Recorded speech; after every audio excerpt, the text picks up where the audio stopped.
적이 있죠.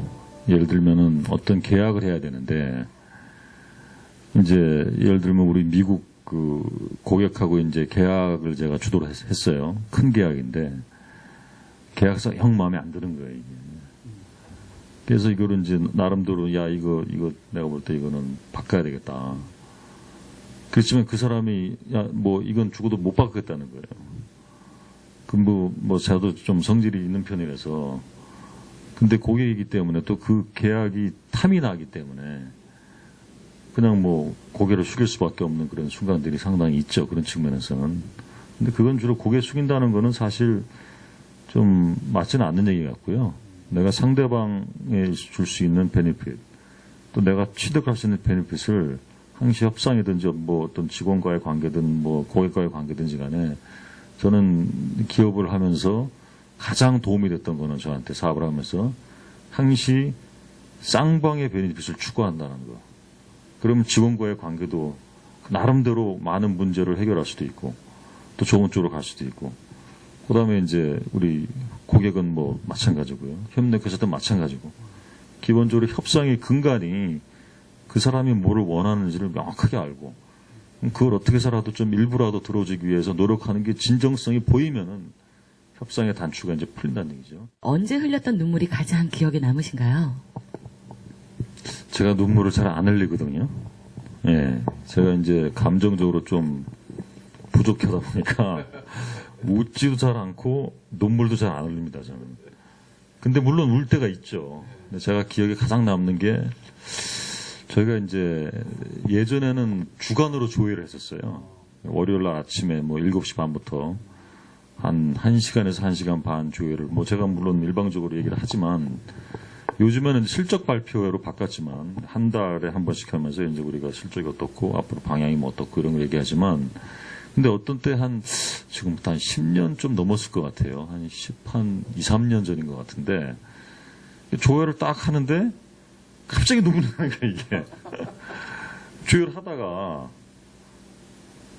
눈물이 막 줄줄 흐르는데 이제 직원들도 이제 멍한 거죠. 갑자기 사장님이 눈물을 막 흘리고 말을 못하니까 저 사람 왜 그럴까 도대체 왜 갑자기 울까.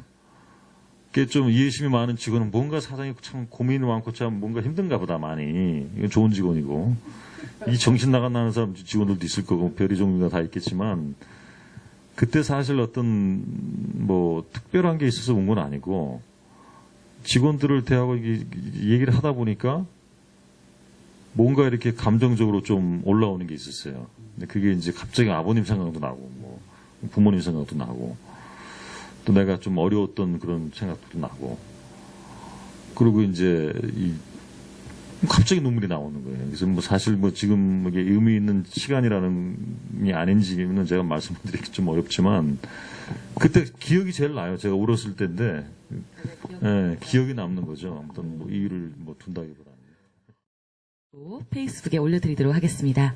자, 첫 번째 질문인데요. CEO는 외롭다, 늘 혼자다라는 말이 있는데 사실인가요? 라고 질문하셨고요. 자, 두 번째 질문은 CEO도 울고 싶을 때가 있으실 텐데 저희들처럼 몰래 혼자 방에서 우시나요? 아니면 드라마에서처럼 멋진 바에 가서 고급 양주와 함께 한쪽 턱을 개고 우시나요? 하셨습니다. 좀 엉뚱한 질문이긴 하지만 약속은 약속인지라 질문 드려보도록 하겠습니다. 대표님 어떨 때 우세요? 잘 안 옵니다, 저는. 첫 번째. 아니, 어떻게 우세요? 바에 가서 우세요? 어디 가서 우냐고요? 네네. 제가 울 때는 주로 차에서 옵니다. 운전하다가. 예. 좀 이상하게 들릴지 모르지만 차에서 이제 어려운 때가 있으면은 우는데 그것도 가끔가다 진짜 아주 가끔가다 이제 우는데 차에서 울고 또 내리면 뭐 울었는지 말았는지 뭐 와이프도 모르고 아무도 모르죠. 그리고 CEO가 외롭냐?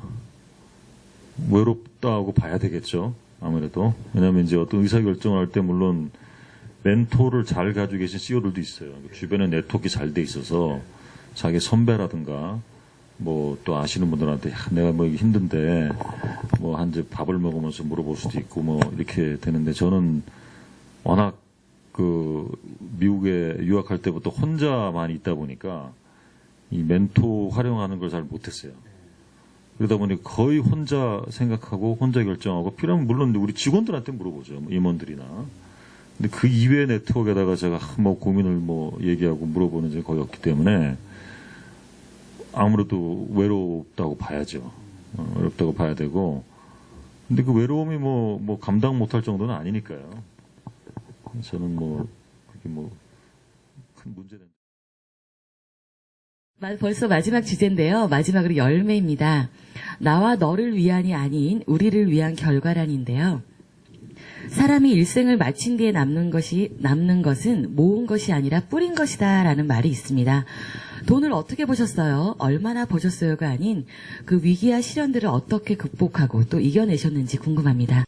그때가 94년도 때인데 저희 회사가 이제 원래 일본 회사하고 이렇게 합작법인이었어요. 그래서 우리가 제조하는 부분이 있고 일본 회사에서 우리가 수입해다가 파는 부분이 있었는데 그 당시에는 국산화된 부분, 국산화해서 제조하는 부분보다 수입하는 부분이 많았거든요. 근데 저희하고 이제 우리 국산화에 대해서 이견이 생기고 이렇게 하는 바람에 이제 합작이 깨지게 됐어요. 그래서 이제 매출의 거의 50% 이상이 이제 수입품이었는데 그게 이제 없어지니까 회사가 굉장히 어려워지고 또 그 회사가 우리 직원을 빼갔어요. 자기가 별도 법인을 만들면서 직원 빼가고 직원 뭐 영업사원들 뭐 많이 글로 이동하고 그때가 이제 가장 어려웠는데 사실 뭐 그때 위기 극복을 하는 방법이라 그러면은 뭐 정신력이죠. 뭐 야 우리 뭐 아무리 어려워도 정신 차리고 잘 버티고 나름대로 일을 열심히 잘 하면은 다 살 길은 생길 거다. 그래서 그걸 버티기 위한 어떤 의지와 정신력, 그걸 또 직원들한테 공감대를 일으키는 게 가장 어려웠고, 또 요즘도 가장 어려운 시점 중에 하나죠. 왜냐하면 요즘에 하도 경기가 안 좋다 보니까, 수요가 많이 떨어져가지고, 이제 덤핑 현상이 아주, 예전보다는 아주 심한 그런 시장이 돼버렸거든요. 이런 시장에서 또 살아남기 위해서 이익을 내야 되니까, 회사는. 이제 이런 과정을 또 직원들하고 또 한마음이 돼서 또 이거를 겪어 나가야 되는데 문제는 이제 직원들 어떻게 하면 이 어려운 상황을 같이 공감을 해서 직원들이 조금이라도 자발적으로 개선 아이디어라든가 어떤 그 이익을 개선하고 뭐 회사를 더 매출을 올리고 하는 쪽으로 이제 참여하도록 하느냐 이게 이제 가장 사실 어려운 건데 이제 그걸 이제 계속 뭐 소통과 대화를 통해서 또 뭐 행동으로 모범을 보여서 그렇게 해 나간다 그러면은 우리 회사 같은 경우는 아마 경쟁력도 이런 어려운 시점을 기회로 위기를 기회로 하는 우리 단어를 많이 씁니다. 이제부터 가장 위기일 때 분명히 뭔가 돌리고 더 잘할 수 있는 그런 기회가 있다. 항상 위기에 대해서 기회를 본다. 그런 생각을 하면은 어려울 때도 긍정적인 사고를 할 수 있게 되거든요. 그래서 그런 사고를 통해서 위기를 또 극복하는 그렇게 하고 있습니다.